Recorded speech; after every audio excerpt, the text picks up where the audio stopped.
सवाल सिर्फ एक बयान का नहीं, बल्कि महिला के सम्मान का है।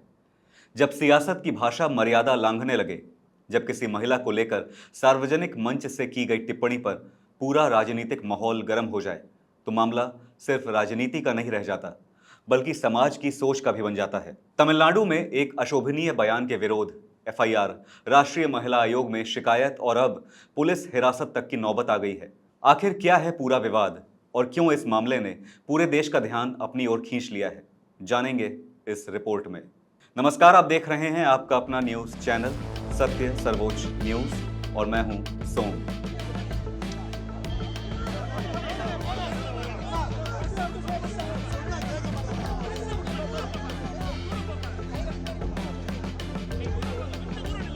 कावेरी जल विवाद पर शुरू हुआ सियासी हमला अब महिलाओं के सम्मान, अश्लील टिप्पणी और कानून की चौखट तक पहुंच चुका है। तमिलनाडु में डीएमके नेता और विधानसभा में नेता प्रतिपक्ष उदयनिधि स्टालिन को मंगलवार को पुलिस ने हिरासत में ले लिया। ये कार्रवाई उनके उस विवादित बयान के बाद हुई जो उन्होंने सोमवार को तंजावुर में कावेरी जल विवाद को लेकर आयोजित एक रैली के दौरान दिया था।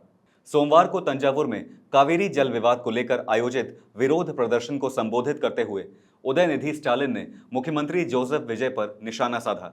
उन्होंने आरोप लगाया कि तमिलनाडु को कावेरी नदी का एक बूंद पानी भी नहीं मिला, लेकिन मुख्यमंत्री इस मुद्दे को लेकर पूरी तरह बेपरवाह बने हुए हैं। इसी दौरान सभा में मौजूद कुछ लोगों ने अभिनेत्री त्रिशा का नाम लेकर नारे लगाने शुरू कर दिए।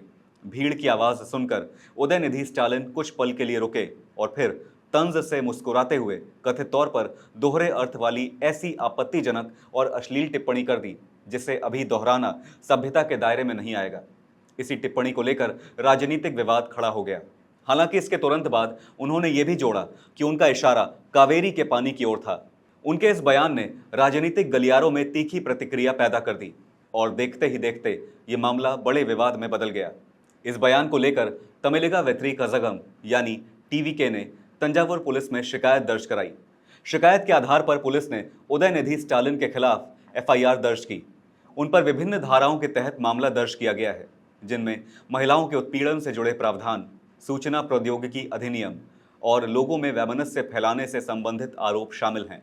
एफआईआर दर्ज होने के बाद पुलिस की एक टीम संयुक्त पुलिस आयुक्त डॉक्टर पी विजय कुमार के नेतृत्व में चेन्नई के नीलाकरई स्थित उनके घर पहुंची और उन्हें हिरासत में ले लिया और उन्हें आगे की कानूनी कार्रवाई के लिए तंजावुर ले जाया गया। हालांकि गिरफ्तारी की आशंका के बीच उदयनिधि स्टालिन ने पहले ही मद्रास हाईकोर्ट में अग्रिम जमानत की याचिका दाखिल कर दी थी।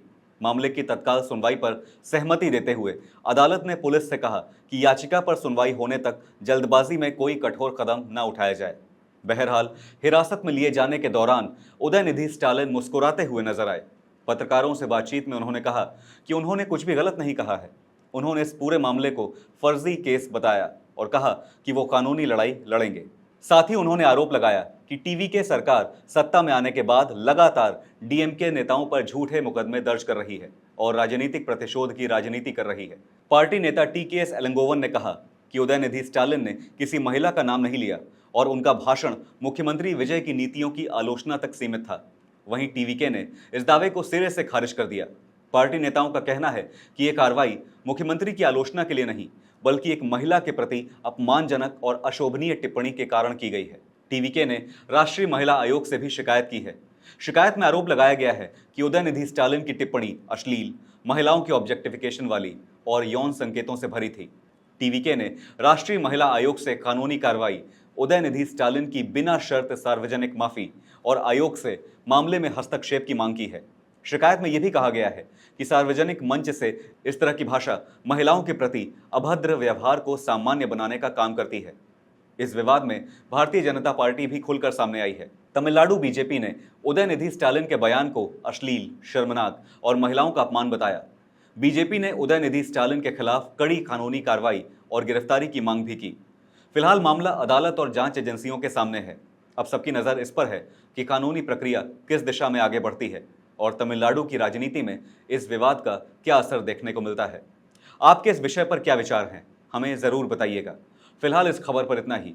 देश और दुनिया की बड़ी और अहम खबरों के लिए बने रहिए सत्य सर्वोच्च के साथ। लाइक, कमेंट और शेयर करना ना भूलें। अपना ध्यान रखें। धन्यवाद। जय हिंद।